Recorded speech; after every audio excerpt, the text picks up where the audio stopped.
자, 이래부터 저희 팀도 꾸준히 사용 중이었고, 이제 CPU만으로 병합을 가능한 거 아까 얘기했듯이 레이어마다 올려가지고, 레이어마다 덧셈 뺄셈을 해주기 때문에 CPU만으로 병합이 가능한데, 이제 EMM은 저희가 그 LM 이발 하네스라고 원래 저희 쓰던 클래시피케이션 태스크에 대해서 측정을 하는 게 있는데, 그거를 돌려야 되기 때문에 모든 이터레이션마다 그걸 돌리고 점수를 내거든요. 그래서 이제 그런 부분에서 GPU가 필요한 부분이고, 시간도 오래 걸리고, 예, 이제 멀티킷을 하는 것의 핵심은 한마디로 얘기하면 다양한 능력을 기존 모델에 더해줄 수 있는 거죠.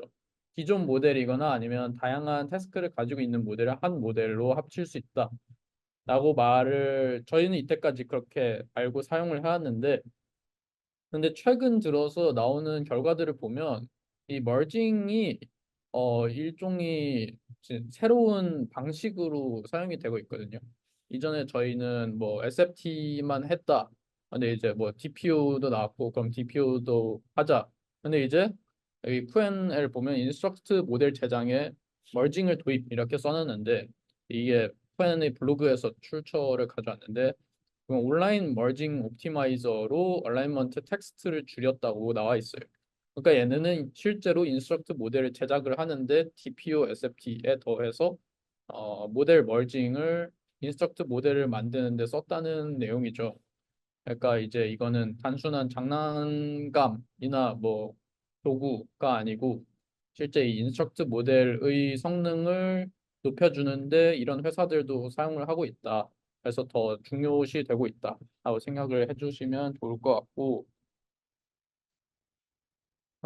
멀티킷에 보면 다양한 방법이 있는데 사실 제 생각엔 그거 다 볼 필요 없고 오늘은 그중 세 가지만 얘기를 하는 걸로 하겠습니다. 챗 벡터랑 타이스, 데얼 타이즈 이렇게 세 개만 확인을 할 건데 뭐 그 안에는 다양한 게 많아요. 뭐 슬럽이나 뭐 리니어나 이런 게 있는데 그런 것들은 기본적으로 그냥 확인하시면 되고 나머지 것도 그냥 확인을 하시면 되는데 얘네는 일단 중요해서 가져왔어요. 저희가 하고 있는 태스크에서도 부합되는 게 있고 그리고 가장 성능이 좋은 거 예를 들면 뭐 아담 옵티마이저 같은 거죠. 뭐 다른 옵티마이저 확인해도 되지만 얘네가 제일 중요하니까 이렇게 가져온 거고요. 빠르게 챗 벡터에 대해서 살펴보면 저희가 엄청나게 많이 얘기를 했던 건데요. 어, 챗 벡터의 기본 골자는 그러니까 CP, Continuous Pre-train, 다른 언어로 Continuous Pre-train 된 모델이 있고 이 챗 모델, 인스트럭트로 만들어진 챗 모델이 있는데 이 인스트럭트 능력을 이 Continuous Pre-train에 더 해주고 싶은 게 이제 기본 골자고 이걸 어떻게 수행했냐? 이 챗 벡터라는 논문이 그렇게 나온 지 오래되지 않았는데 사실상 얘네가 제안하는 방식은 태스크 아르테미스틱 메소드랑 정확하게 똑같아요. 근데 똑같다고 하는 것도 웃긴 게 사실상 이제 파라미터 델타 값의 차이거든요. 세타 값의 차이인데 여기 보시면 이제 타우가 세타 챗 빼기 이제 이 PLM이 그냥 베이스 모델이라고 생각을 하시면 되고 그래서 여기서는 라마 8B 인스트럭트랑 8B의 그 차이만 그걸 이제 그 차이를 타우로 두고 이 저희가 만들고 싶은 거는 컨티뉴스 프리체인된 모델에 이 타우를 그냥 더하는 거죠. 그래서 그렇게 만들어진 모델을 저희가 알고 있는 모델의 이름을 빌리면 여기가 이제 라마 8B 베이스 모델이고 얘가 라마 8B 인스트럭트나 아니면 저희 알고 있는 것 중에서는 뭐 세타도 있겠죠. 그 뉴스 리서치에서 만든 세타 모델도 있을 테고 영어로 만들어진 인스트럭트가 아니더라도 뭐 다른 거를 생각을 해보면 파이낸스 모델도 될 거고 이런 게 여기 있는 거고 이 CP 모델은 오픈코 같이 컨티뉴스 프리체인 다양한 한국어 데이터를 이용해서 학습을 프리체인을 더 시킨 모델이고 그리고 이제 이게 범위가 아닌데 메이웰 범위 맞구나. 네. 이렇게 만들어진 게 이제 단순하게 이제 그 덧셈 뺄셈을 해서 만들어진 오픈코어 인스트럭트 프리뷰고요. 이것도 이제 그 예제를 살펴보면 기존의 베이스 모델에서 할 수 없었던 그런 인스트럭션을 잘 따르는 모델이 된 거를 볼 수 있습니다. 일단 챗 벡터는 이런 태스크 아리트메틱 메소드를 이렇게 다국어에 대해서 뭔가 철저하게 검증을 좀 했다. 이런 부분에서 좀 의의가 있는 것 같고, 저희는 데어 타이즈를 썼지만 타이즈를 사실 먼저 봐야 되는데요. 사실 데어 타이즈는 그중에서 딱 한 부분만 바꾼 거고, 그 부분이 트림인데 일단 타이즈부터 살펴볼게요. 사실 그림에 나와 있는 것만 보시면 되는데, 타이즈는 세 가지 방법으로 모델을 병합을 하고요. 세 가지 과정을 거쳐서. 첫 번째가 트림이고, 두 번째가 일렉트 사인이고, 세 번째가 디스조인트 머지인데, 진짜 그림에 나와 있는 거 그대로거든요. 그래서 그냥 뭐 제가 간단하게 얘기를 해드리면 어, 타이즈는 top K 파라미터를 지정을 해줄 수 있는데 이게 이제 극단적으로 얘기하면 20개만 빼놓고 20개의 큰 값만 빼놓고 나머지는 다 지우자라는 거고 여기서 트림을 보면 이 뭐지 이 점선으로 된 부분이 좀 작은 값들이고 이렇게 실선으로 된 부분이 큰 값들인데 이렇게 작은 값들은 그냥 다 쳐내는 거를 볼 수 있어요. 이렇게 쳐내면 이 모델의 성능이 어떻게 되냐라고 얘기를 했을 때 20%까지도 모델 성능이 별로 안 떨어지는 모습을 볼 수 있고요. 나머지 부분은 이제 이 태스크 벡터 이렇게 쳐낸 것들 빼고 나머지들을 모아서 그중에서 이제 가장 큰 값을 값 방향값을 정하고 그래서 그 방향값에 맞지 않는 거를 다시 제외를 하고 그렇게 돼서 남은 부분들을 덧셈을 해준 겁니다. 그게 이제 타이즈고 그럼 대열 타이즈는 뭐냐? 왜 타이즈에 대어가 붙었냐? 얘네가 얘기하는 거는 오히려 더 간단해요. 아까는 뭐 K라는 파라미터를 써서 20%보다 더 작은 값은 과감하게 쳐낸다라고 했는데 얘는 이제 그게 랜덤입니다.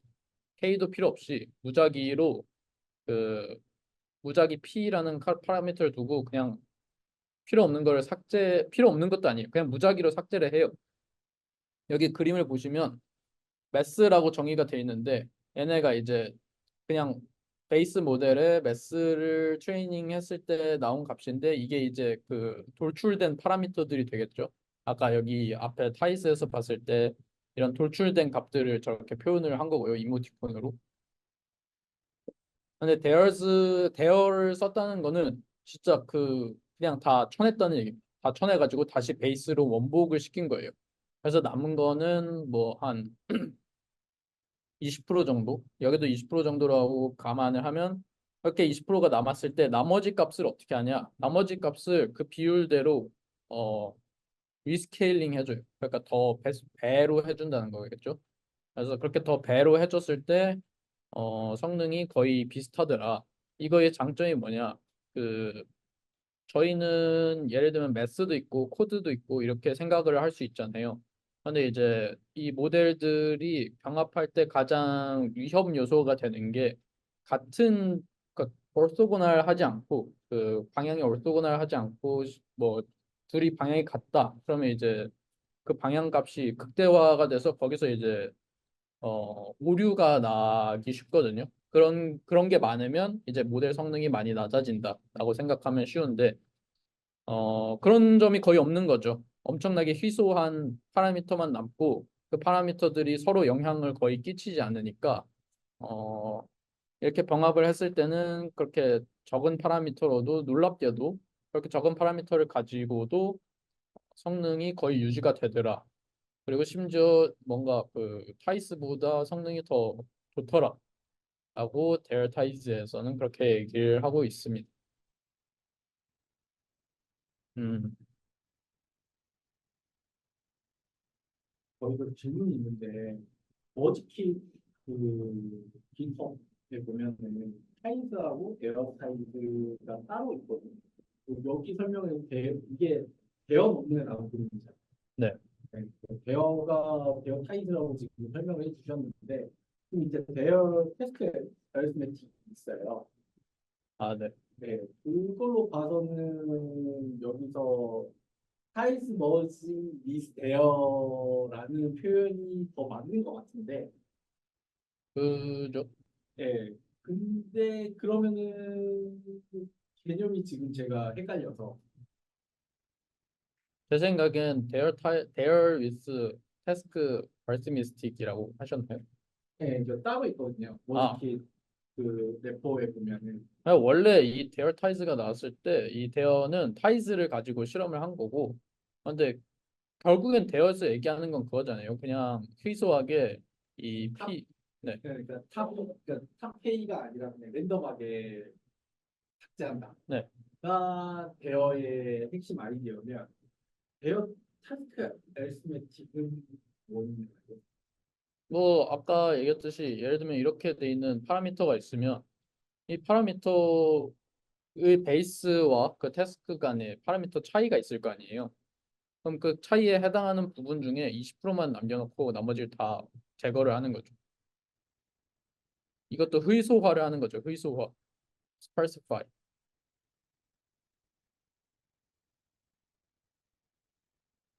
그거 차이스하고 차이점. 파이썬에는 추가적으로 더 있잖아요. 여기 보면 elect sign이랑 disjoint merge가 있잖아요. 그냥 덧셈 뺄셈은 아니죠. 하여튼 무슨 소스 코드를 논문에 나와 있는 건 아닙니다. 소스 코드를 잘 알겠지만 대충 그냥 코드를 맞춰보자면 대어는 랜덤하게 지우고 그냥 1-p배 하는 거고 네. 그다음에 대어 타입은 그렇게 랜덤하게 이렇게 뽑고 거기에 뭐 일렉트 사인 하고 뭐 그리고 디스조인트 머지를 하는 거고 대어 타스크 에리스메틱은 대어 차이가 뭐지? 아, 그러니까 대어라는 논문이 따로 있는 게 아니고 대어 타이즈 이게 그냥 한 논문이고요. 그중에 얘네가 얘기를 하는 거는 이 트림 부분을 이렇게 K로 고르지 않고 그냥 랜덤으로 뽑아도 된다는 거죠. 얘네는 보면은 큰 값을 취한 거를 볼 수 있는데 그게 아니고 그냥 랜덤으로 이 벡터를 아무거나 취사 선택하는 게 오히려 성능이 더 낫다라고 하는 거고 근데 이게 그거 대어 논문은 랭귀지 모델 슈퍼마리오 그겁니다. 네. 네, 그러니까 거기서 계속 그게 헷갈리고 대어 타입은 이게 같은 거라면 대어 타스크 에리스메틱은 뭐? 네, 대어 타스크 에리스메틱은 1-p배를 가한 건가? 그러니까 이 트림 부분을 바꾼 게 베어 타이스 아닌가요? 그게 이제 이 논문이고. 그래서 아까 방금 지금 뭔가 저도 오히려 더 헷갈리는데 베어가 따로 있고 데어 타이즈가 따로 있는 게 아니고 타이즈란 논문이 먼저 나왔고 이제 트림 부분을 그 랜덤으로 개선을 한 게 데어 타이즈 논문이고요. 그래서 따로 데어라는 논문이 있나요? 저는 잘 모르겠지만 대어라는 논문이 랭귀지 모델 슈퍼마리오라는 논문이고 그러니까 이게 이름이 이렇게 된 거지 베어라는 거는 이제 그 트림 부분이 바뀐 대어가 대어 타입이다. 네, 그죠. 제가 알고 있는 거 그냥 대어라고 하는 게 대어 타이틀을 얘기하는 거예요. 근데 그 태스크 아르테미스틱이 나온 거는 대어에서 얘기했던 그런 호수화가 잘 먹히는구나를 보고 그 부분을 적용을 한 거죠. 트림 부분을 태스크 아르테미스틱에 적용을 한 거죠. 그 솔직히 아까 말씀하신 그 벡터라고 생각하시면 될것 같아요. 근데 이제 그 벡터 안에 사실 정확한 건지 모르겠는데 벡터 안에 이제 거리나 이런 걸 계산하는 방식이 벡터를 계산하는 그러니까 어떤 모델이 학습을 해가지고 이만큼의 벡터를 가진다라는 거를 계산을 해요. 그 벡터를 만든다고 해서 정의하는 그 방식이 차이가 있는 거고 제가 알고 있거든요. 근데 이제 베어 테스트 알스메식이라고 표현하는 잘 모르겠는데 그 이때는 이제 베어 타이즈를 가지고 그거를 만든 거죠.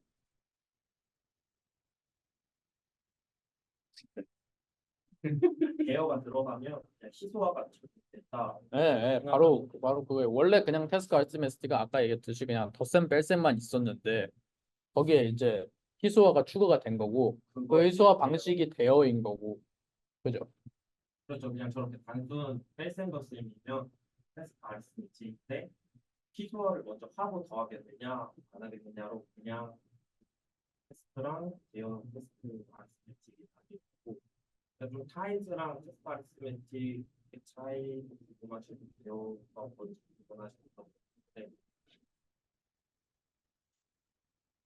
그 AI 이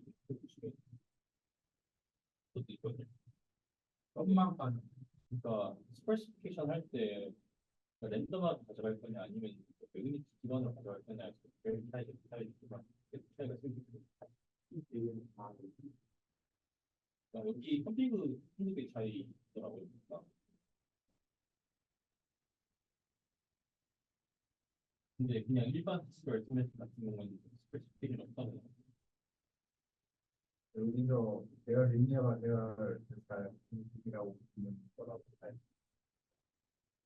알아요? 코드 상에서 네, 뭐 여기 그렇게 굳이 기법에 써 있는 거대로는 이게 대어 테스트 스위치랑 되어 있는데 대열 타입이랑 대열 리니어랑 컨센서스 메소드만 컨센서스 메소드의 썸 그리고 컨센서스 메소드가 없고 그 차이이네요. 나머지는 설정 똑같잖아요. 네, 맞아요. 컨센서스 메소드 타임스의 컨센서스 메소드가 대여 타임이랑 똑같은 거 보니까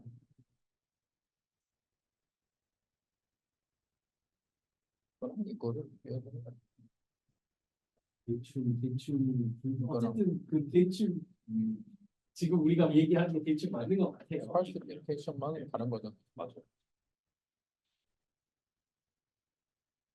대여 타이즈 그러니까 대여 논문에서는 타이즈처럼 방향을 얼라인하고 뭐 이런 내용은 없었거든요. 그 논문에서 네. 슈퍼 마리오 논문에서. 그래서 그, 그 대여 논문에서는 어쨌든 간에 희소화하면은 잘 된다. 그래서 논문 자체는 오히려 대여 리니어에 가깝다고 저는 읽었고요.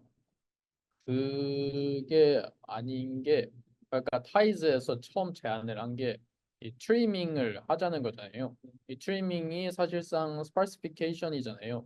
왜냐면 나머지 벡터들을 다 잘라버리는 거니까 나머지 필요 없는 벡터들은 다 잘라도 성능이 좋더라라고 여기 키핑 탑 K 파라미터에서 20%까지만 남기고 나머지 다 잘라도 된다더라라고 그걸 이제 트림이라고 했고 이 타이즈의 T가 트림이에요. 근데 이제 대어에서 얘기를 하는 거는 그래 너네 트림 잘 알겠어. 너네 트리밍 하면 약간 희소화를 했을 때 잘 되는 거 알겠는데 그 트리밍 부분을 바꿔보자. 그냥 무작위 랜덤하게 삭제하는 걸로 바꿔보자. 그러니까 탑 K가 아니고 그냥 벡터들 중에 차이가 있는 벡터들을 20%만 남기고 랜덤으로 그 트리밍을 이제 랜덤으로 바꾼 거죠. 랜덤 스파시피케이션으로. 네. 그걸 이해를 못한 게 아니고 결국 차이가 또 타임스는 디스케이가 안 하는데 대여는 그 디스케이를 하게 되고 이건 논문에서 이제 그 1-P분의 곱해줘서 디스케이를 한다라고 되어 있습니다. 어쨌든 간에 어, 지금 얘기한 대로 뭐 어쨌든 뭐 논문에 뭐라고 하는 거랑 상관없이 대여 타입은 저렇게 해서 랜덤하게 자르고 디스케일도 하고 그다음에 그 같은 방향 것만 남기는 모든 작업 다 하고 대여 리니어는 같은 방향을 남기는 짓을 안 하는 것 같아요. 네. 타입의 그원 머지였죠. 하여튼 디스조인트. 네, 디스조인트 머지를 안 하는 게 대여 리니어. 힘내요. 하여튼 넘어가시죠. 네. 근데 약간 느낌상 여러 논문 자체는 뭔가 여러 의미를 얘기하는 것 같은 거예요. 저도 그렇게 읽긴 했는데 뭐 그다지 뭐 여기서 중요한 건 아니고요. 이름이 지금은 여러 사이즈 여러 사이즈가 따로 있는 거가 근데 이게 뭐 실험도 실질적으로 이게 잘 되는 거 아니면 그냥 나이 그런 거 같아요. 참고로 그 제가 중요한 밀키 때 논문 요약해서 하라고 해가지고 한거 한번 읽어보시면 하여튼 네 그렇습니다. 넘어가시죠. 아, 네네. 그렇고 이볼루셔너리 모델 머징은 여기서 보면은 이제 엄청 조금 가져오긴 했는데요. 이볼루셔너리 모델 머징의 원 논문을 보면 사실 PS 그러니까 저희가 익히 알고 있는 이볼루셔너리 모델 머징 방법이랑 대법 스케일링 방법 두 가지가 있거든요. 근데 DOS는 사실 일단은 패스를 하고 싶은 게 이 논문에서도 점수가 막 엄청 크게 차이 나지 않고 그리고 DOS만 썼을 때 점수가 엄청 높지 않아서 일단은 지금 저희가 말하고 싶은 거랑은 좀 벗어나는 것 같아서 DOS를 패스를 하고 그래서 요약을 하자면 멀징을 써서 일본어 수학 모델을 만든 거고 이 멀징이 하이퍼 파라미터를 찾기 위해서 이볼루션 스트래티지 중 하나인 CMA-ES를 사용해서 저 이거는 뭔지 모르겠어요. 그냥 이거를 써서 이제 최저값을 찾았다고 하는데 이거 그러니까 이 알고리즘을 가지고 이터레이션을 돌면서 그냥 로컬 미니마를 찾았다고 생각하면 편할 것 같습니다. 그래서 멀징에 쓴 주 방식은 데어타이즈고 근데 여기 밑에 이거를 첨부를 해놓은 게 저희가 베스트 컴피그 야멜 파일을 보면은 사실 1.0을 넘는 값들이 좀 있거든요. 그죠? 근데 그렇게 해도 되나 싶은 생각이 들어서 논문에서도 사실 1.0을 넘지는 않고 어떻게 생각하시나요? 근데 이거 어차피 온라인 되죠. 1 넘어. 합해서 1 넘어. 아, 그리고 옵션이 있기는 해요. 하고 있죠. 온라인 옵션. 아 그러면 자동으로 아마 보너스가 아 여기서 해본 사람들끼리 아 그렇지 말고 제가 궁금했던 게 논문에서 보면 그 하이퍼 파라미터들을 이제 뭐 CMS, ES를 찾는다라고 되어 있는데 저 하이퍼 파라미터 값이 뭐예요? 웨이 눈치껏으로만 따지자면 뭐 예를 들면은 그 데어 타입에 보면은 P 값이나 이런 것들인데 그거 맞나요? 그죠 웨이시랑 덴시티라고 하는 건데 말씀하신 게 덴시티가 이제 P 값이죠. 그러니까 그 대어에서 맞아요, 네, 리스케일링 말고 그 뭐지? 네, 스페시피케이션 할 때 쓰는 파라미터가 덴시티고 그거랑 이제 웨이트 이 두 개가 하이퍼 파라미터고 그리고 이거를 어떤 웨이트는 어떤 모델의 어떤 거에서 네, 이렇게 두 개가 하이퍼 파라미터고 근데 이제 핵심 생각할까 그림이라도 하나 첨부를 할 걸 그랬는데 그러면은 생각보다 저 하이퍼 파라미터의 차원이 그렇게 높지 않겠네요. 네 그죠 네. 사실 해봐야 0부터 1 사이니까 아니 저 차원은 그거의 개수잖아요. 네, 그러니까 1이고 1이고 뭐 P가 0.1이고 뭐 이런 경우의 수가 네. 근데 저게 이제 모징한 모델 개수가 늘어나면은 차원이 늘어나는 맞아요. 근데 또 신기하게 웨이트 찾아내는 거 보면 1, 2, 3이라는 거 아니에요? 이런 거 되게 복잡한 수치를 찾아내기 하는데 근데 저거 보면은 그 CNS, ES 방식이 뭐 이제 유전 알고리즘 뭐 해가지고 가장 좋은 후보 몇 개 뽑은 다음에 걔네들에서 뭐 많이 바뀐 것들을 평균하고 뭐 그런 알고리즘이더라고요. 이미 있어요. 그래서 그러니까 뭐 우리가 막 그 정상적으로 쓸 수는 없잖아요. 지금 저런 상황에서 그래서 유전 알고리즘을 쓴 것 같고. 네. 그래서 CMA, ES 보면 대충 뭔지는 눈치를 깔 수 있을 것 같고 뭐 거기에 디테일한 구현을 잘 해놨겠지. 여기 생각해 보니까 뭔가 추가를 했었어야 되는데 이 이볼루셔너리 모델 머징을 할 때 레이어를 구분을 구획을 나누는데 일단 이것도 하이퍼 파라미터긴 하고 저희는 이제 총 디폴트 세팅이 이제 저희가 32 레이어를 가지고 있으면 0부터 8, 8부터 16 이렇게 이제 총 4개 구획으로 나눠서 그걸 탐사하도록 돼 있고요.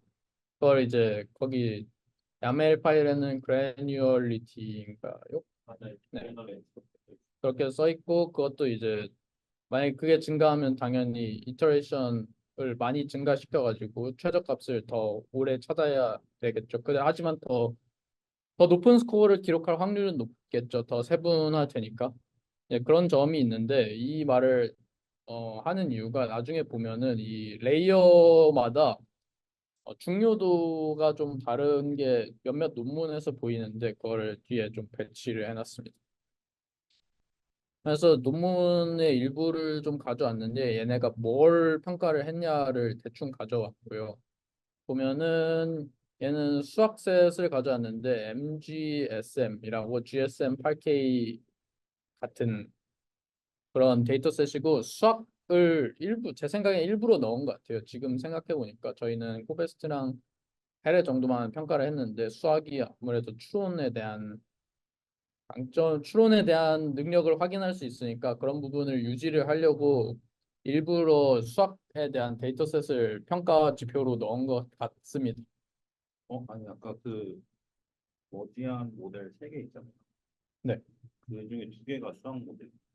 그러니까 일본어를 만들 때 네, 네. 네. 그러니까 수학 모델 다른 것도 많은데 수학을 선택한 이유가 그 언어 능력도 유지를 하면서 영어가 가지고 있는 추론 능력도 뭔가 같이 가지고 싶었던 게 아닌지라고 생각을 해서 지금 생각해 보면 왜냐면 저희도 수학이 아주 문제거든요. 그래서 그런 점을 생각을 염두에 둔 게 아닌가 생각을 하고 밑에는 넣어놓긴 했는데 뭔지 CMAES가 뭔지 잘 몰라가지고 그냥 유저가 알고 있죠. 네. 정사각형처럼 그 가장 좋은 것만 남긴 게 아니라 좋은 것들 몇 개 남긴 다음에 파라미터를 합치고 섞고 어떻게 해가지고 다음 세대를 만드는. 음, 네. 그래서 저도 지금 아는데 그렇게 아까 수모님 말씀하셨듯이 뭐 숫자가 엄청 이상하게 복잡하게 나온다. 그 이유가 이런 거 때문이더라고요. 어쨌든 그래서 사실 이볼루셔널 모델 멀징이 엄청 뭐 복잡한 게 아니고 그냥 단순하게 계속 이터레이션을 돌면서 데어타이즈를 하는 거고 그래서 그 부분을 뭔가 머릿속에서 따로 이해를 데어타이즈는 모델 멀징의 한 방법이고 이볼루셔널리 모델 멀징은 그거를 활용을 해서 이터레이션을 돌면서 최고값을 찾는다. 이것만 뭔가 따로 두고 있으면 괜찮을 것 같아요. 사실 추가가 쓰다 보니까 점점 많이 추가가 됐는데 얼라이먼트 텍스라는 내용이 있거든요. 정렬에는 세금이 붙는다라고 하는데 그러니까 저희가 보통 하는 게 SFT를 하고 그 다음에 이제 저희도 주로 쓰는 게 DPO나 아니면 SFT나 DPO 둘 다 되는 오르포 같은 걸 하는데 SFT까지 했을 때 그, 그 생긴 모델이랑 정렬을 했을 때 그 정렬을 하는데 값이 든다는 거죠. 그러니까 정렬했을 때 휴먼 프리퍼런스 같은 측면이 올라가는 대신 카타스트로픽 포게팅이 좀 심하다고 말들을 많이 하고 그거를 이제 여러 논문에서 얼라이먼트 텍스라고 하고요. 이런 부분들을 어떻게 해결을 하냐? 저희도 사실 이런 부분을 어느 정도 볼 수 있었는데, 물론 오르포는 SFT랑 DPO를 같이 했기 때문에 좀 상황이 다를 수 있지만, 오르포나 DPO를 보통 하면 이런 코베스트나 해외 점수가 조금씩 떨어지는 부분이 생깁니다. 여기서는 커먼 센스가 떨어진 거랑 똑같은 입장이겠죠. 온라인만큼 한다는 게 비오나 오르고 같은 작업을 했을 때 쓰는 거와 같이 한다. 네네. 그래서 간단하게 얘기하면 MT 벤치 같은 그런 휴먼 프리퍼런스 측정 점수는 올라가는 반면에 전통적인 클래시피케이션 태스크 같은 데서 이제 점수가 내려가는 현상이 많이 발생을 하고 사실 그걸 저희도 많이 봤거든요. 이거 하면서. 그래서 이제 다양한 논문들이 있는데 그걸 어떻게 해결을 하냐? 멀지로 해결을 합니다. 정말 어이없게도 그러니까 기존의 SFT를 만든 그 모델과 그 SFT 위에서 DPO를 수행한 모델 이 두 개를 그냥 합쳐버려요. 어, 저는 좀 이게 이것도 신박한데? 네. 그러면은 네. 텍스 꺼내는 거 네, 문제는 아닌 것 같아. 얘네가 얘기하는 게 좀 이상하다. 이거 분명히 여기서 이거를 학습했는데 이거를 멀징을 하면은 이게 되나 싶은데 여기에도 당연히 트레이드오프가 있습니다. MT 벤치 점수가 떨어져요. 당연히 높아지진 않고 떨어지는데 그래도 이렇게 했을 때 전체적인 전체 성능으로 봤을 때는 그냥 DPO 한 일반 모델보다 그 DPO 하기 전 모델과 멀징을 했을 때 전체적인 퀄리티는 좋더라 라고 말을 하는 거고 그래서 저희 생각에는 좀 웃기게 되는 거죠. 모델 멀징한 모델을 DPO를 하고 그거를 또 모델 멀징을 하는 그런 현상이 발생해요. 근데 똑같아지는 거 같아. 이 웃긴 거 같지는 않은 게 뭐 이건 뭐 이런 하이 디멘전의 뭔가 모델을 이해하는 거는 어렵긴 하지만 애초에 그 논문부터 시작이었잖아요. 맨 마지막에 모델 수트 이 논문부터 시작이었잖아요. 이 논문은 되게 간단한 게 똑같은 타스크를 학습을 시키는데 베이스 모델에서 출발해서 하이퍼 파라미터가 좀 다양하게 바꾼 다음에 모델 여러 개를 이제 한단 말이죠. 근데 예전에 방법에는 그냥 그런 것들한테 앙상블을 했죠. 다 이제 물어보고 앙상블에서 가장 높은 걸 투표하고 그 결과를 내는 게 앙상블이라는 좋다였는데 모델 스프는 앙상블 하지 말고 그냥 파라미터 합쳐버리자. 그러면 앙상블 효과가 있더라. 라는 논문이거든요. 근데 이제 요거를 이제 옛날에 이제 좀 지금처럼 파라미터가 복잡하지 않았을 때 언어로 설명을 해보자면 이게 카타스트로픽 포겟이 일어나는 이유도 그렇고 그다음에 우리가 예전에 트랜스포러밍 할 때 문제점도 그렇고 이게 새로 학습을 시키면은 그 학습을 시키는 것대로 에러 스페이스가 요동을 치잖아요. 그래서 어디론가 가버린단 말이에요. 에러 스페이스가 요동을 쳐버렸으니까. 근데 실제 진짜 리얼 월드의 에러 스페이스는 저 모양일 거 아니에요. 거기는 우리가 학습시킨 거랑 가까워지기를 원하겠지만 어쨌든 어딘가 떨어져 있잖아요. 근데 이거 기준으로 하이퍼 파라미터 바꾼 그 점이 이거 기준으로 어디에가 펼쳐져 있을 거란 말이죠. 가정에 의하면 이걸 합치면 중심점을 모일 거다. 라고 저는 그 모델 스프 논문을 이해를 했거든요. 그렇게 따지면 저것도 비슷하게 설명을 해보자면 지금 RLHF로 에러스페이스를 지금 흔들어 버린 거잖아요. 에러스페이스를 흔들어 어딘가 가 있고 그 다음에 우리가 이런 이제 SFT를 통해서 뭐 분류 문제나 이런 것들 푸는 에러스페이스 어디로 가 있는데 지금 양 극단에 서로 못하니까 그 중간 어딘가 만나게 하는 거잖아요. 에러스페이스를 흔들었다라는 개념으로 따지고 그래서 이걸 모델 머징이 왜 그 말씀하신 똑같은 모델이 되지 않느냐라는 측면에서 보면 그 모델의 적당한 평균? 그렇죠. 근데 저는 그냥 제가 직관적으로 받아들였을 때는 그 편차가 크랙가가 좀 의아했었어가지고 그걸 그냥 치인 건데 말씀하신 그 간격 있잖아요. 스페이스 흔들린 간격이 되게 클까? 근데 논문에서 해봤더니 되더라. 제가 계기는 되는데 현상이 어느 정도까지 유의미한 정도. 저는 그냥 속타 찍기 위한 그러니까 조금 올려가지고 성능이 향상됐다고 하는 거 아닌가가 좀 의아해가지고 그렇다 하더라도 뭐 의미는 있는 거잖아. 근데 그렇다면 약간 저는 의미가 없다고 생각하는 게 저희 예전에도 항상 그랬듯이 모든 메이저가 그랬듯이 이 최고 모델에서 약간 더 올려가지고 논문을 제출하는 경우는 많았거든요. 근데 그 모델이 실제 불러섰을 때 은인이라고 했었을 때는 전혀 아니었었기 때문에 얘도 그렇게 가는 거 아닌가가 좀 그냥 궁금했어가지고 지수님 어떻게 생각하시는지 좀 궁금했고. 좀 그냥 보다 보면 뭔가 하도 논문이 많이 나와가지고 누군가는 이거에 더 잘 해가지고 뭔가 더 잘 쌓는다. 네. 그 이게 계속 더 잘 쌓는 부분이 있을 거 아니에요. 그럼 걔는 그냥 살아남는 거죠.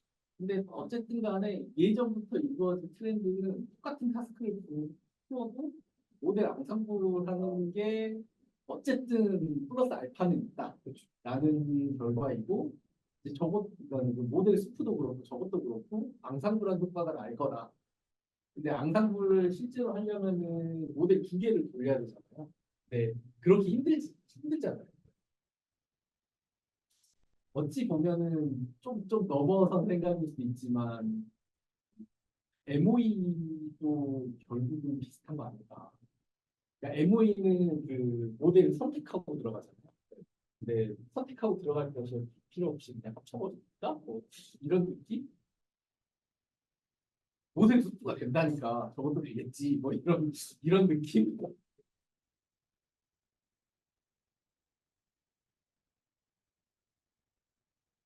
근데 되게 신박한 거. 그런 생각 못 해봤는데. 근데 이거 뭐 궁금한 게 있는데 그 그림 보면은 지금 레이어마다 지금 예를 들어서 이니셜 파트, 미들 파트, 아웃 파트가 있다니까 서로 중요도가 다를 수 있고 그래서 내가 어느 레이어 특징에 따라서 다른 식으로 합칠 수 있다는 거잖아요.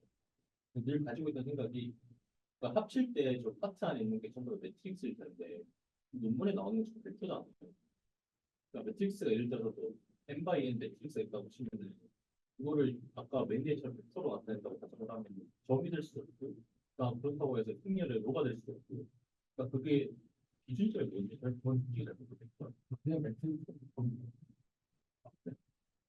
매트릭스가 위치가 의미가 있잖아요.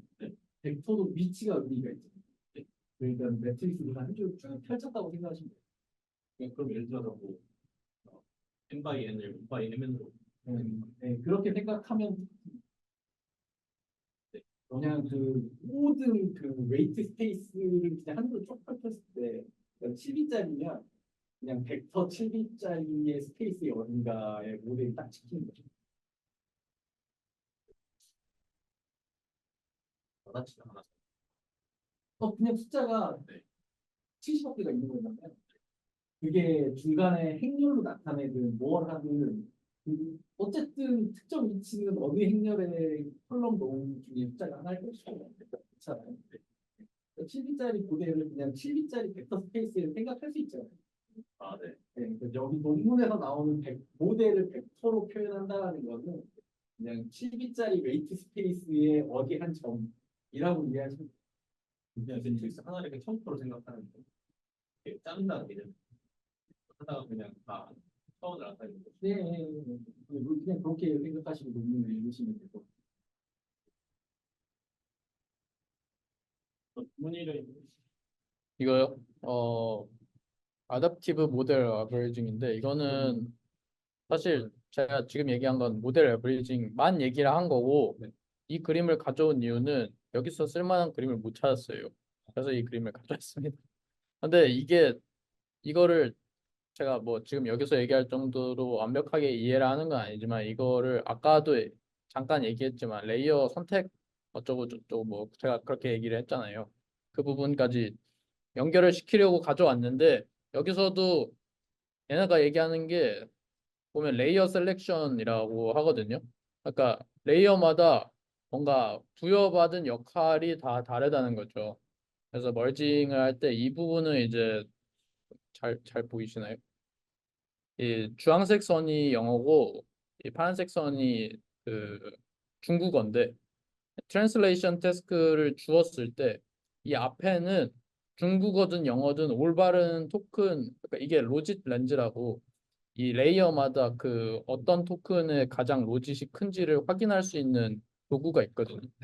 그걸로 확인을 해봤을 때 0부터 20 사이까지는 올바르지 않은 토큰들만 나타난다는 거예요. 영어도 아니고 중국어도 아니고 둘 다 올바르지 않은 토큰들만 생성이 되다가 근데 갑자기 중간부터 영어가 확 높아지기 시작하는 거죠. 영어의 probability가 확 높아지고 근데 신기한 거는 맨 마지막쯤 가서야 중국어로 이제 그 probability가 바뀐다는 거죠.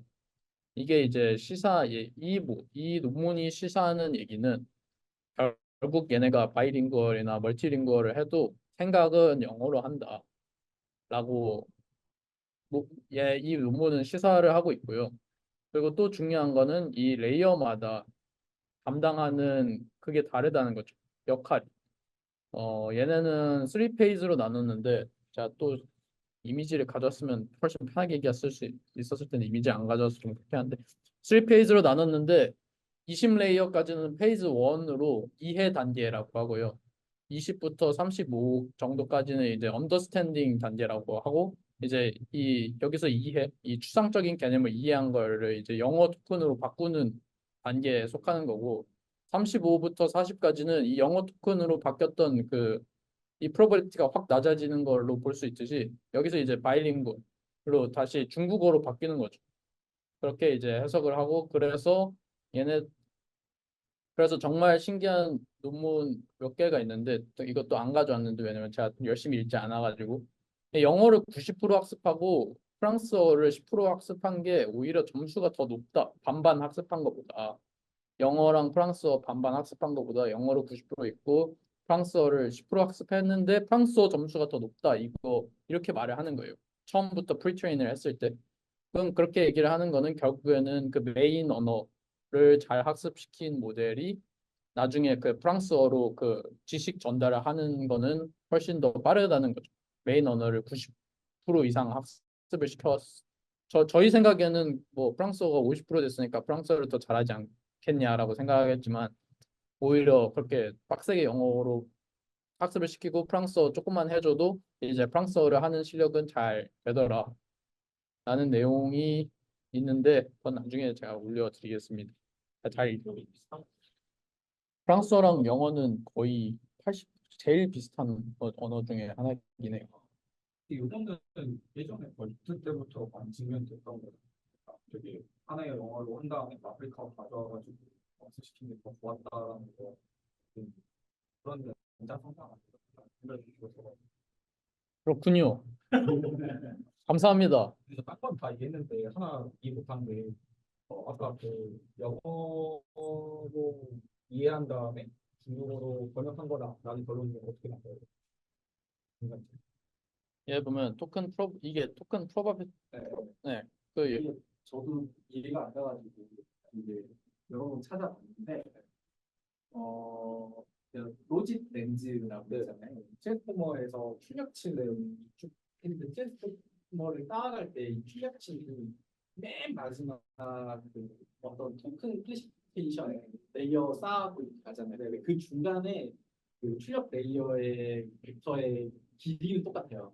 네, 그러니까 뭐 버트 생각해 보시면 출력 레이어는 768짜리잖아요. 그 똑같은 768은 중간에 똑 떼어놔가지고 토큰 클래시파이어 밑에다 딱 붙여놓는 거예요. 그럼 토큰 클래시파이어는 어쨌든 간에 토큰을 내게 될 거 아니에요. 네네. 그렇게 측정을 한 겁니다. 그러면은 당연히 드는 의문이 중간 레이어는 중간 레이어 때문에 이게 진짜로 토큰을 의미하는지 어떻게 하냐. 중간에는 다른 말 그대로 히든이잖아요. 네. 그러니까 이게 중간에 있는 건 어떤 토큰의 것이 아닐 거잖아요. 중간 레이어. 맨 마지막 레이어만 토큰을 다 있는 거니까. 근데 일단 그거 무시하고 그냥 무시하고 분석한 겁니다. 그래서 중간 레이어의 아웃풋을 그냥 아웃풋을 그대로 떼다가 토큰 클래시파이어를 얹은 거예요. 그래서 이 토큰이 나오면 이 토큰이 영어 토큰이냐 뭐냐 그 프랑스어 토큰이냐 이렇게 분석하면 아무런 이론적 근거가 없어요. 근데 그렇게 분석해 봤더니 저런 결과가 나왔고 꽤나 그럴듯하잖아요. 실제로 얘가 안쪽에서 말씀하신 버티의 결과도 그런 그랬을 것 같잖아요. 왠지. 그래서 실제로 우리가 한번 실험을 해보면 중간 레이어에서 나오는 그 토큰들이 어떤 문장을 내뱉고 있는지를 만약에 그게 말이 된다라고 하면 100% 이해를 할 수 있잖아. 근데 그거는 제가 실험도 안 해봤고 논문에서도 내보내지는 않아요. 제가 그 사이에 빨리 그림을 찾아왔는데 보면은 좀 알 수 없는 언어들로 가득해 있고 네. 이 부분이 아까 얘기했던 페이즈 1이고요. 그래서 중간 부분에는 영어로 변환하는 부분이 담겨 있는데 여기서는 사실 좀 헷갈릴 법한데 어쨌든 그냥 그렇다고 생각해 주시면 됩니다. 네. 알겠습니다. 그리고 맨 마지막 부분에 가서야 이제 이렇게 뭔가 중국어로 변환되는 부분이 있는데 이거를 더 보자면 이거는 저도 뭐 해석을 못하겠고 간단 이거는 근데 좀 알 수 있는 게 영어 토큰 스페이스가 위치하는 방향과 중국어 토큰 스페이스가 위치하는 방향이 다르다. 네. 뭐 이런 것만 그냥 이 토큰 엠베딩스 이거 보시면 되는 것 같고 뭐라서 뭐 물어봐요. 뭐 물어봐. 물어보지 마세요. 그것도 미리 질문을 해놔야 발표자가 당황을 안 하고. 어허. 이 자리에 와서 이거 없지 않아? 아, 그렇게. 있었는데? 저도 봤는데 맨 마지막에 있어요 참고로. 제가 벌점, 벌점. 질문을 미리 붙여놔야 어? 준비를 해야지. 그치 준비를 해오지. 사실 준비도 안 했을 거예요. 여기 보면은 그 엔트로피로도 작성을 해놨는데 얘가 그러니까 엔트로피가 2의 15, 그 토큰 개수가 2의 15라서 최대값이 15bit이거든요. 근데 보면은 그냥 거의 최대값이에요. 엔트로피가 거의 최대값이다가 갑자기 확 낮아지는 걸 확인을 할 수 있고요.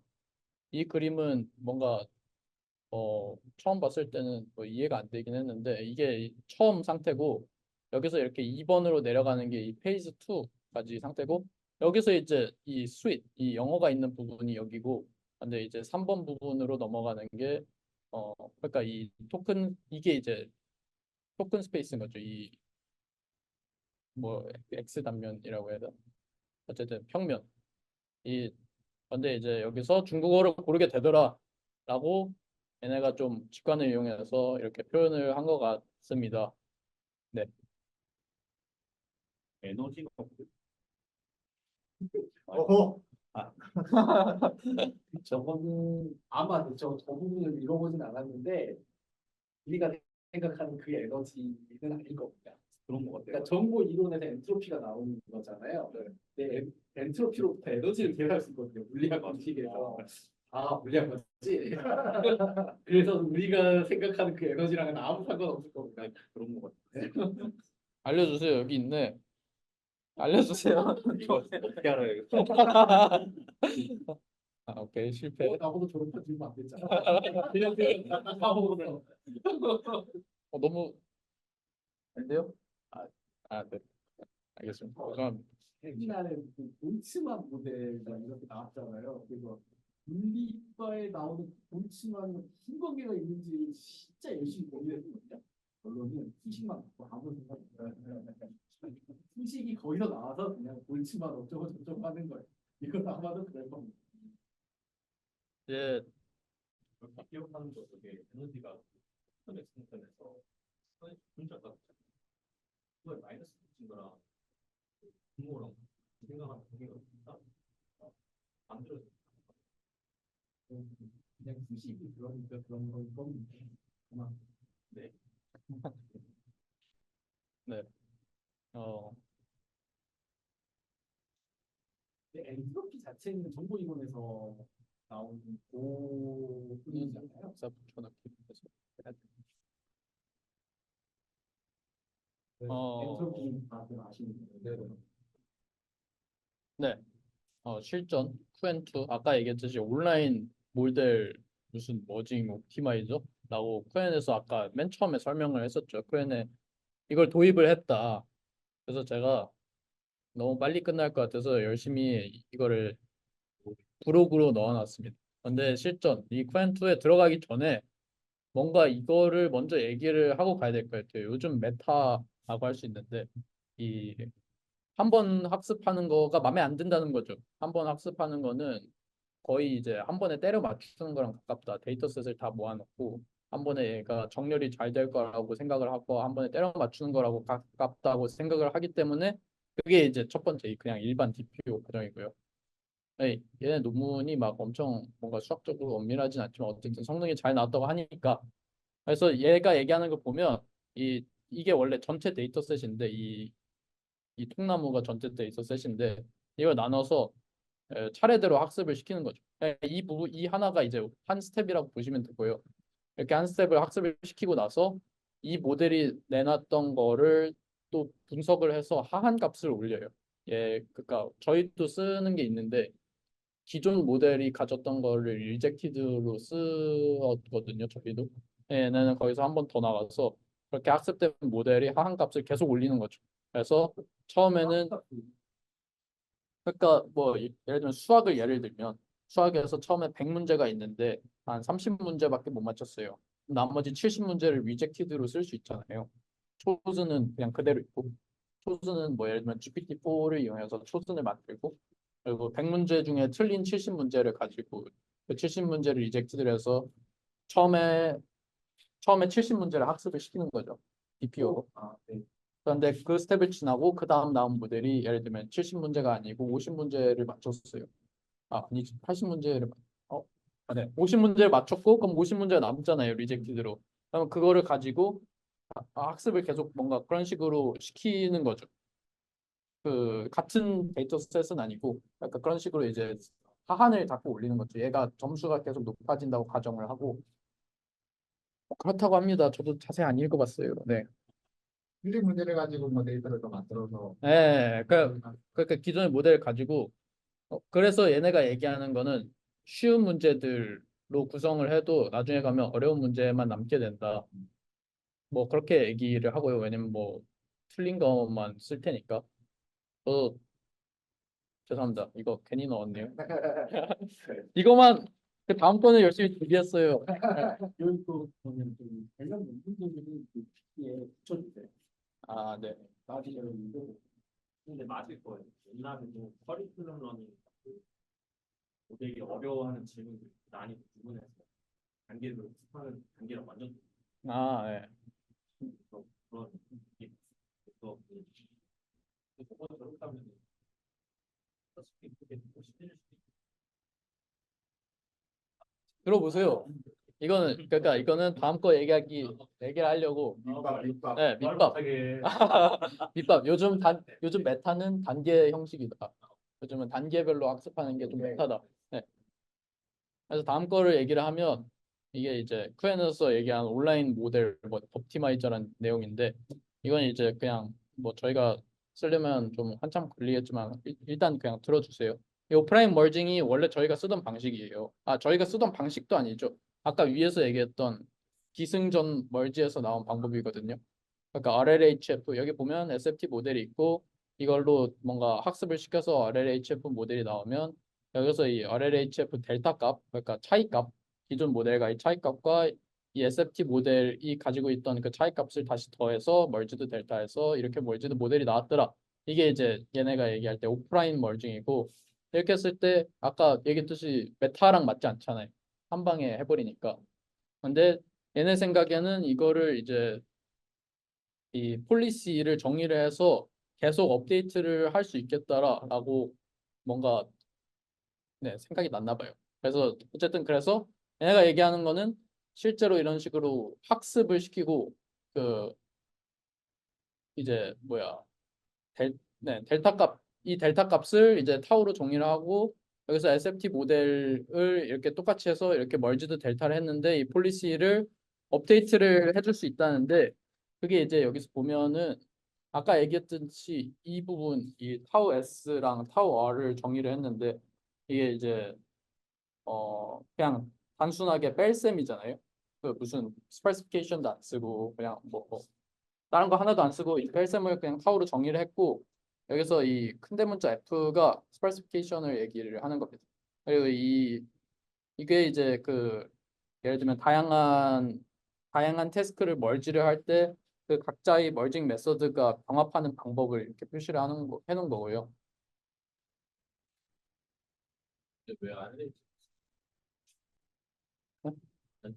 아니, 폴리시가 필요했습니다. 왜안 해? 어디요? 방법이 아래에 있지 DPU가 아니라. 근데 사실 그냥 그렇게 근데 TPO 자체가 RLHF의 뭐 폴리시 모델, 그러니까 뭐그 리워드 모델 만들기 귀찮고 좀 이런 것 때문에 TPO가 나오는 거잖아요. 네. 근데 왜 여기는 여전히 RLHF를 썼느냐? 사실 DPU가 좋긴 좋은데 그러니까 엄밀히 얘기하면 베스트 방법은 아닌 거죠. 모든 방법을 총동원했을 때 그래도 PPO가 제일 성능이 제일 좋고 그리고 더 개인은 안정성이 너무 떨어진다라고 하지 않아요. 그러니까 RLHF를 한 번도 해보지 않았기 때문에 실제로 그런지는 모르겠지만 그 메타라마 3에서도 얘기하는 걸 들어보면 모든 방법을 다 썼대요. PPO, DPO 다 쓰고 SFT는 당연히 하고 그 인스트럭션 모델을 만들 때 그러니까 진짜 모든 방법을 다 쓴 거죠. 올리기 위해서. 걔네는 뭐 낸 게 없으니까 사실 잘 모르겠고 이것도 그냥 같이 봐주시면 됩니다.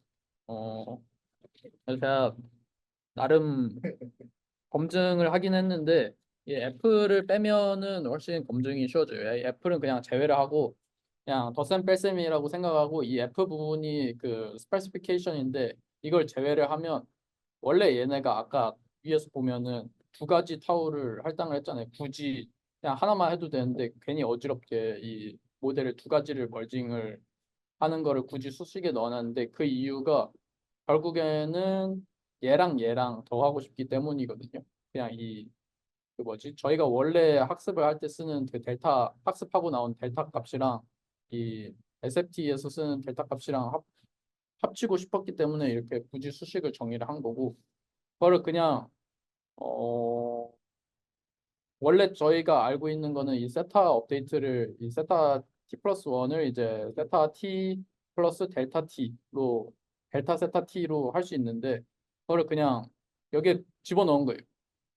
이 부분에 집어넣은 거고 근데 이 f가 없다고 가정을 하면 이 세타 베이스랑 세타 마이너스 세타 베이스랑 빠져서 동일을 하잖아요. 저희가 원래 알고 있던 수식이랑 거기에 아까 얘기했던 이게 이제 타우 R이 되는 거죠. 그래서 개념적으로 온라인으로 똑같은 멀징 방법을 이 안에 꾸겨 넣으면 된다더라. 그래서 이 안에 꾸겨 넣어서 이거를 이런 식으로 정의가 된다. 결과적으로는 어, 이제 이거가 얘기하는 게 뭐냐면 이 멀징 메서드를 모델 학습에도 꾸겨 넣을 수 있다는 거죠. 이런 식의 수식을 통해서 엄청 간단하게. 근데 막상 해보니까 이게 그 수렴이 잘 안 돼서 좀 바꿨다고 해요. 여기 보면은 이 타워 부분이 계속 이거를 해석을 하면은 얘가 파라미터가 업데이트 될 때마다 이 과거 값을 계속 포함을 하게 되거든요. 모델 멀징 할 때. 근데 이게 이제 포함이 되니까 모델이 수렴이 안 돼가지고 이 부분을 뺐습니다. 그래서 최종 값은 이게 아니고 나중에 논문 살펴보면 알겠지만 이게 없는 값이 최종 그 함수로 쓰였고요. 그래서 그런 식으로 온라인 대여를 하니까 그 성능을 봤어야 되는데 성능을 제가 안 가져왔네요. 어,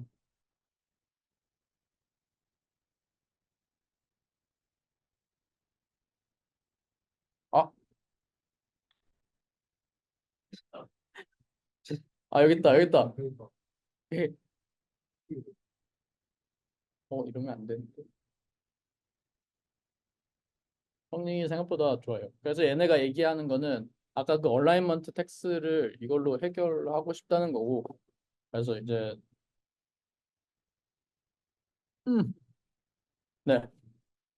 그래서 이제 보면은 아까 얘기했듯이 MT 벤치가 이제 얼라이먼트에서 기대하는 부분이고 나머지 매스나 코드나 이런 부분들이 SFT에서 기대가 되는 부분이고 얼라이먼트를 했을 때 떨어지는 부분인데 이 대어나 타이즈 같은 경우에는 역시나 이런 부분들이 얼라이먼트 텍스로 인해서 감소를 하는 반면에 이 온라인 대여 방법은 이런 부분들도 충분히 커버가 되더라.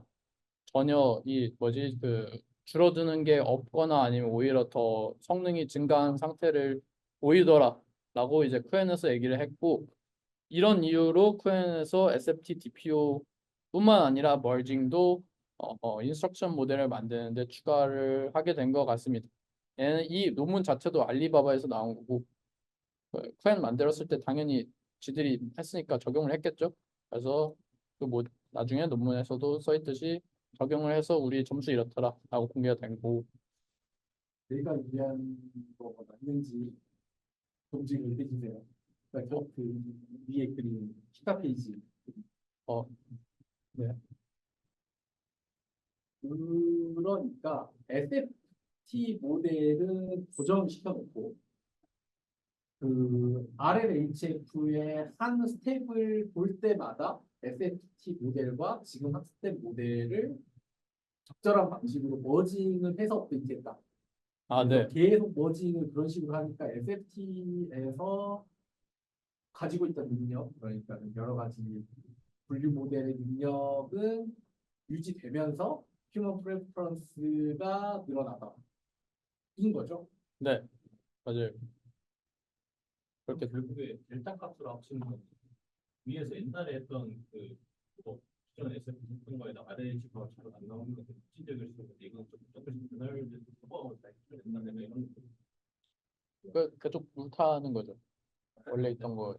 아 그러니까 완전히 제가 이해한 에러스페이스 걸로 따지면 SFT는 이 자리에 있고 그다음에 SFT를 RLHF 한번 요 자리에 가 있어서 한 번에 이제 평균 내니까 그냥 합치다는 평균 내니까 요 자리에 가는 건데 사실 우리가 찾던 스위트팟은 요 근처에 있었다라고 생각을 하면 이 근처에서 조금 가서 합치고 하면 요 근처에 올 거 아니에요. 그러니까 그런 게 아닌가. 우리가 정확히 스위스팟은 알 수는 없지만 진짜 스위스팟은 SFT 근처에서 말투만 조금 붙은 거였다라면 저 방식이 말이 됩니다. 실제로 했을 때 수렴이 안 돼서 뭘 뺐다고 그 이전 스택의 값을 포함시켜 주는 것밖에 안 돼요. 네, 여기서 네, 이거를 뺐습니다. 네,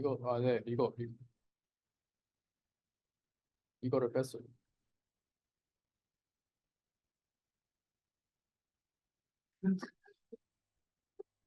아니 제가 다시 보겠습니다. 씨한테 물어봐요. 네, 이해가 안 설명 잘해줘요. 죄송합니다. 네, 혹시 보실래요? 이거 캡처해서 올려주면 안 돼요? 아까 그 기빈님이 말씀하셨던 직관이 여기서부터 생긴 거죠. 이 뭐지? 여기서 기승전 멀치 RLHF를 그냥 생으로 때려버리면 뭔가 얼라이먼트 텍스가 붙으니까 그런 부분들을 조금씩 병합해서 계속 유지를 시키려는 노력이 여기서 들어가 있는 거죠. 앞으로 나오는 모델들 저희 지금 하는 시대로 그 이미 지금 문제가 오픈 소스 모델들이 옛날에 라마 1, 라마 2 때는 금방 뭐 예를 들어 SFT를 해서 일반 라마 인스트럭트 모델보다 점수가 많이 올랐더라. 나 그 라마 2 때는 DPO를 해서 점수가 많이 증가했더라. 뭐 제피르 같은 모델도 있고. 근데 라마 3쯤 나오고부터 그런 게 쉽지 않아졌어요. 이 사람들도 이제 이 기업들도 그런 부분을 오히려 더 오픈 소스보다 더 잘하고 있는 거죠. 앞으로 올해는 직접 구현할 수가 있어요. 그죠. 이제 퀸은 신이다. 풀었다. 벌써 풀었다. 네, 얘네는 참 좋습니다. 근데 뭐 제가 작년에 국내에서 유출되면서 결국 승자는 메타가 될 것이다.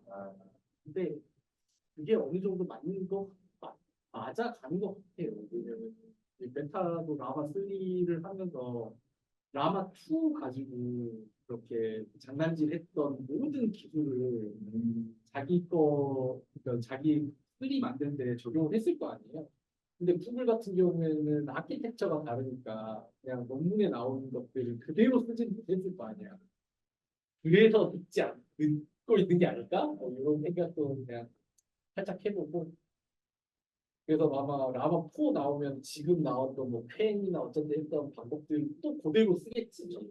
근데 걔네들이 이제 클로즈 되면은 또 이런 저쪽 그 분사에서는 공짜 노동력이라고 표현을 했었거든요. 공짜 노동력을 못 쓸 수 있겠죠. 그래서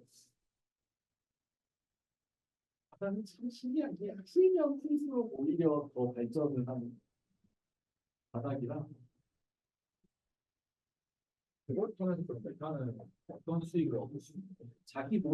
자기 모델을 새로 안쪽에 해서 그 이미 그 라마 분야에서 여러 짓거리 한 거를 우리 내부에서 바로 적용할 수 있다. 네. 그 내부에서만 그 짓을 하면 도저히 그 퀄리티는 안 나올 거 아니에요. 그리고 다 라마 2 기반으로 그 짓을 했으니까 그냥 가져다 쓰면 되는 거 아니야.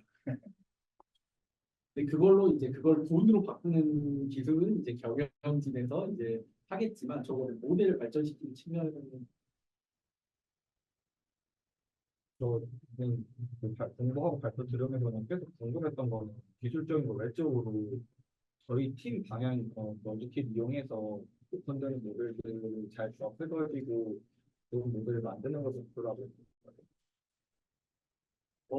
방법은 그때그때 다르죠. 다른 신박한 방법이 나오면 그거 따라가야지. 이 방법론을 검증해보는 단계라고 알려졌 아니 이미 검증은 됐고 이 방법을 이용해서 지금 일본어, 한국어, 그다음 성적콜, 인스트럭트 잘 되는 모델. 그럼 사실 그렇게 잘 되면은 라마 메타라마 3보다 당연하게도 훨씬 쓸모 있는 모델이 나오는 거죠. 또 추가로 궁금해. 그러면은 저희 도메인 특화 시킨다고 계속 얘기를 하잖아요. 이게 도메인 특화로 가려면은 저희 이번에 알파 파이낸스 모델이랑 월지킷을 해가지고 더 좋아져야 되는 건데 알파 파이낸스가 지금 그만큼 안 나오고 있으니까 얘는 월지를 해도 큰 의미가 없는 게 그러니까 그게 고민인 거죠. 네. 그러니까 도메인 특화, 그러니까 도메인 제가 이제 블로그에 적었지만 도메인 특화라는 게 되게 애매한 게 제너럴을 충분히 잘하면 도메인 특화라는 게 필요 없거든요.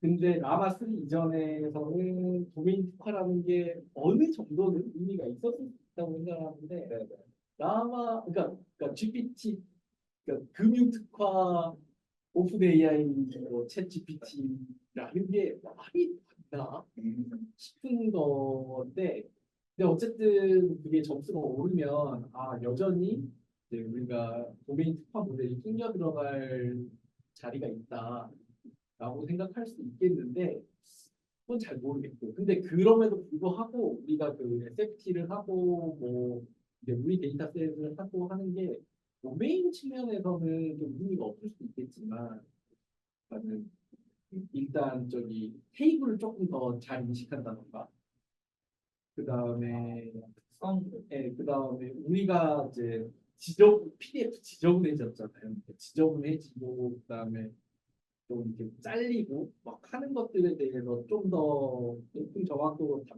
자연스럽게 답변을 한다던가 하는 능력은 우리 그 한화에서 1점에 그냥 라마3 알파로 해봤는데 막 반복하고 뭐 이게 테이블을 좀 답변 잘 안 하고 했었는데 뭐 우리 AF 매긴 걸로 했더니 그래도 어느 정도는 개선이 되더라라는 걸 보였잖아요. 그래서 아예 의미 없는 건 아닌 것 같은데 나는 이런 베이스라인 모델이 신경을 좀 덜 썼던 지저분한 텍스트나 아니면 좀 복잡한 테이블 이런 것들은 여전히 의미가 있는 것 같긴 해요. 네. 그 처음에 저희 접근할 때 IID 텍스트 제외하고 그냥 질문 넣었을 때 관련된 답변 즉답으로 나오는지를 보고 봤었잖아요. 초기에. 그런 의미에서는 제너럴 모델보다는 도메인 특화 모델이 좀 더 의미가 있는 거라고 볼 수 있는 거예요. 근데 그 제로샷은 그러니까 지금 그냥 아니 이제 의미 없는 게 아니라 제로샷 같은 경우에는 제 감각으로는 8비짜리 작은 모델에서는 제로샷을 안 되는 거 없다. 아직까지는. 그러니까 70B 가면 이제 제로샷 같은 게 이제 중요해지겠죠. 정말 중요해지겠죠.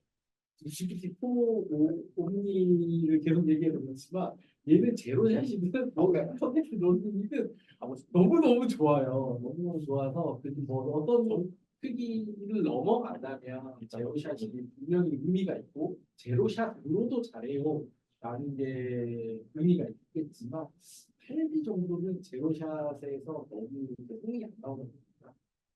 하여튼 일단 지금의 감각은 그렇습니다. 내일 당장 무슨 8B짜리 기가 막힌 모델이 나왔는데 제로샷도 잘해요라고 하면 할 말이 없겠지만 지금까지 봤던 것들